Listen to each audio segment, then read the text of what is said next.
Hello दोस्तों, आज इस वीडियो में जानेंगे राष्ट्रीय प्रतीक के बारे में। सबसे पहले जानेंगे भारत का राष्ट्रीय ध्वज। भारत का राष्ट्रीय ध्वज तिरंगा है। भारत का राष्ट्रीय पशु रॉयल बंगाल टाइगर है। भारत का राष्ट्रीय पक्षी भारत का राष्ट्रीय पक्षी मोर है। भारत का राष्ट्रीय फल आम है। भारत का राष्ट्रीय सब्जी लौकी है। भारत का राष्ट्रीय मिठाई जलेबी है। भारत का राष्ट्रीय स्तंभ अशोक है।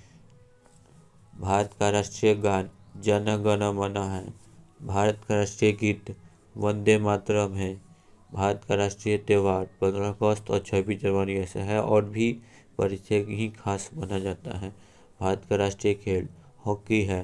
भारत का राष्ट्रीय भाषा हिंदी है। भारत का राष्ट्रीय फूल कमल है।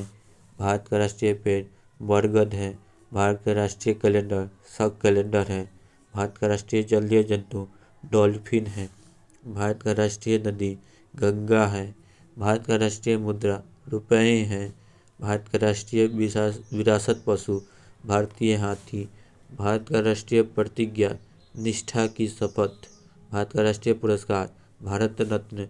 भारत का राष्ट्रीय नारा सत्यमेव जयते। भारत का राष्ट्रीय लिपि देवनागरी लिपि। भारत का राष्ट्रीय वाक्य सत्यमेव जयते। भारत का राष्ट्रीय योजना पंचवर्षीय योजना। भारत का राष्ट्रीय पकवान खिचड़ी। भारत का राष्ट्रीय विदेश नीति गुटनिरपेक्ष। भारत का राष्ट्रपिता महात्मा गांधी। भारत का राष्ट्रीय सूचना पत्र श्वेत पत्र।